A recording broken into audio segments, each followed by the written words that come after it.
Thank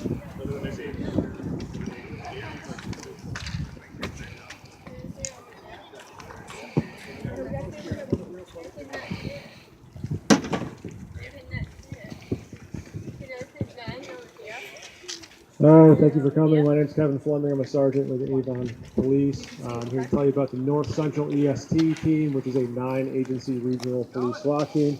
I'll tell you a little bit about it, then we're going to do some breaching demo and a canine demo. The canine is just arriving, so he's going to be last.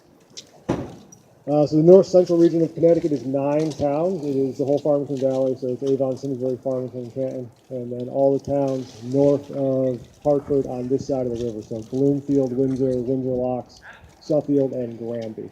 The team is made up of 24 officers from those 9 agencies, plus 4 non-sworn medics who travel with us everywhere we go. All 4 of them are ER physicians. So we have 4 doctors with us that look pretty much just like us everywhere they go to treat us or suspects or innocents. Our primary missions are the serving of high-risk search warrants, high-risk arrest warrants, armed and barricaded suspects, and hostage rescues in those 9 towns. Ready? Sure. This is Officer Eric Lundell. He is going to do some breaching for you. He's going to tell you a little bit about it, and then he's going to set it up for you. All right, so we have numerous ways to get in. We're going to start with mechanical and then go up to explosive breaching.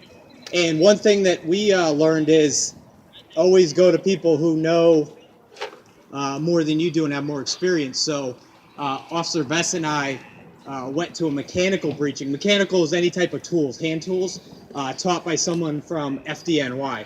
Because New York City Fire Department, obviously, they open a lot of doors. They force entry on a lot of doors each year, thousands and thousands of times. So you go to the experts. So we actually went to a class taught by firefighters on the use of the tools. Obviously, we have to amend it a little bit to be more tactically sound, because generally, the fire department doesn't have to worry about people shooting at them through the doors and stuff like that.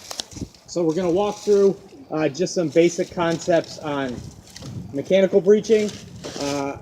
We're going to talk about use of a power tool, and then we're going to do an explosive breach. Again, this is we're going to kind of administratively set these up, meaning we're not going to use our tactics to place them for a couple reasons. One, we generally don't have our tactics out on film for obvious reasons, and then 2, we're just going to expedite it a little bit. So we're first going to start off with, there's 2 types of doors as far as our terminology, push and pull. So a pull door is going to pull towards you, and a push door is going to, go into the room, right? So our first one we're going to do is a pull door, meaning if we were to hit it with a ram, it wouldn't go in because of the door frame and everything like that. So what we're going to do is use a hoolie tool and a small sledgehammer. As we go up to the door, we'll pop it towards us. Now what we're going to do is come around, just demonstrate using a ram for a push door. And then we're going to use the power saw to cut a chain on the door, and then we'll hang up the explosive breach and set that off. When we do the breach, it's not going to be super loud, but it'll be loud enough that when you hear us counting down 3, 2, 1, when you hear that 3, just cover your ears, just so we're safe.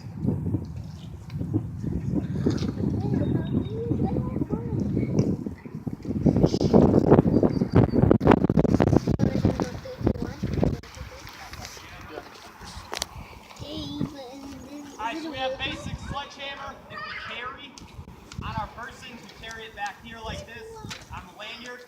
He's got a pry bar that he carries on his sling. We would pull him out as we get up to the door. Get in here. He's going to yell set. You hit it. Boom, boom, boom. Pop it open. And then we would get out of the way because we have tools in our hands. And we'd have the operators that have their weapons ready to go in. So that would be a full door, full door. Push door, we have numerous types of rams. So this first one, we would come up, back to the hinges. If we were to go facing the hinges, there's a good chance you could break your forearms on the frame. So we don't ever hit it like this, because there's a chance that you get your forearm broken on the frame. So we go back to the door, come up, hit it, get out of the way, and let the entry team come in.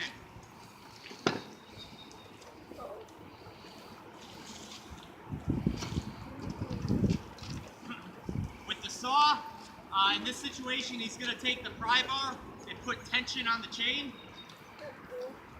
I'm going to come up.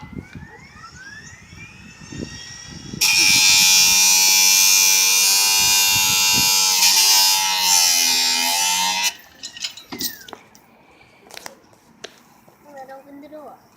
Alright, and then the next one will be the explosive breach. Oh, God, I'm scared.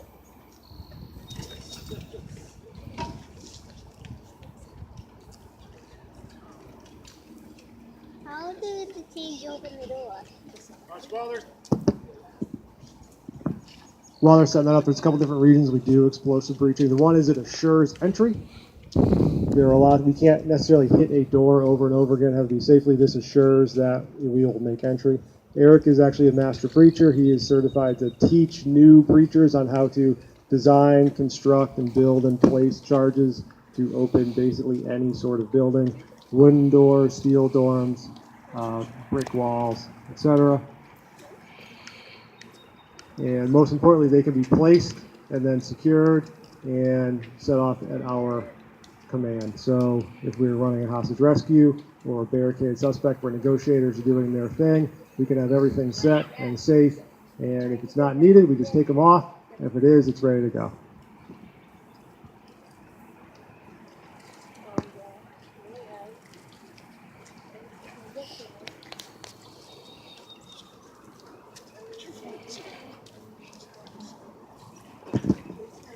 So like Eric said, it's a little loud. You have to cover your ears when he starts counting down. If you have kids that are scared of fireworks or things like that, you're going to cover their ears or bring them a little bit farther away. The minimum safe standoff distance on this charge is 5 feet, so they can safely stand within 5 feet of it and not be injured. All right. 3, 2,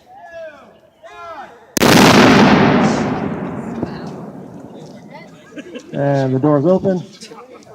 Most of that charge was water. There was a little bit of explosives backed by water, which takes all the frag out of it, and it does a tiny little bit of damage to the door without injuring anybody that was on the other side of it. And both of them know how to build just the right kind of charge, so they'll get the door open without damaging anything beyond just the door set itself.